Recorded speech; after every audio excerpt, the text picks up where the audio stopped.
That day started out to be a normal day. She was gonna go out golfing with her lady friends when I get a call from her, what I thought was her, and then a different voice came on and says, "Your wife is down and the EMTs are here working on her." My clearest memory is the fact that I was signing for the green fees and then I blacked out. No warning sign, no dizziness. 911, what is your emergency?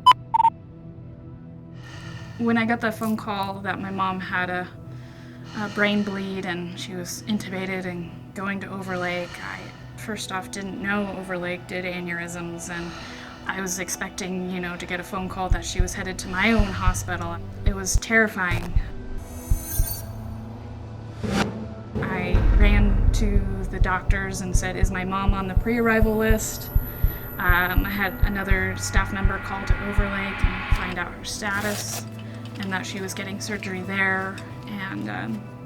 And I had one of my coworkers drive me down because I couldn't manage to drive myself. I was just in tears, knowing that majority of patients don't make it to the hospital with one aneurysm, and she had two. So Mariella is a great example. She had her aneurysm rupture on the east side. Traditionally, she had been shipped to downtown Seattle to have it taken care of. And you can imagine the amount of time lost in just traveling from Snoqualmie to downtown Seattle, where she could have been taken care of. And that time is precious. Every minute or second that goes by is an opportunity to have a stroke and more brain cells lost.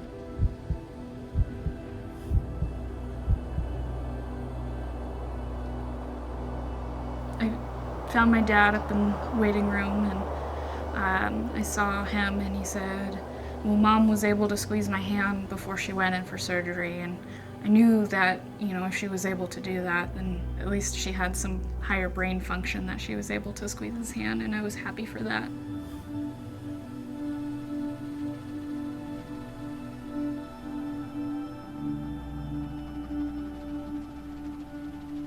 It was terrifying, seeing my mom with a breathing tube. It made her look like a totally different person. She was sick. She was laying there. I was scared she wasn't going to be my mom again. The first thing that goes through my mind is we have to fix the aneurysm because we don't want it to bleed again, because that's almost 100% fatal if it bleeds again. The hard part is the healthy blood vessels, they don't like the blood and they start spasming. When that happens, you can get strokes. And that doesn't happen until at least 3 days after the bleeding and can last for up to 3 weeks. So there's a lot of uncertainty that's there at the beginning that we have to calm the family down, prepare them for the worst, but also prevent the worst from happening at the same time. Dr. Chowdhury is a really great guy. When I found out who was doing my mom's brain surgery, I talked to my nurse manager, and she actually said if it was my mom, I would want him to take care of her as well. So I felt comfortable, leaving my mom in his hands. Oh my gosh, I can't imagine not having Overlake here. I don't know, I'm just one lucky guy. She's one lucky gal. I haven't been in this hospital since my children were born, but I'm sure glad it's here when I needed it. I don't know what would have happened to my mom if this would have happened 10 years ago. I'm so thankful that she can be there today and that she's actually talking and functioning and, my mom again. Whether it's stroke, epilepsy, brain tumors, spine issues, we want to be able to provide that same world-class care that we've been providing for years at Overlake to our community.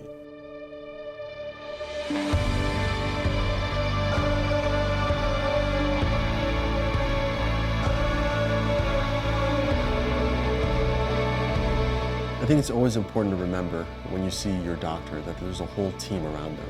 That team is made of many, many parts, more parts than you will ever see.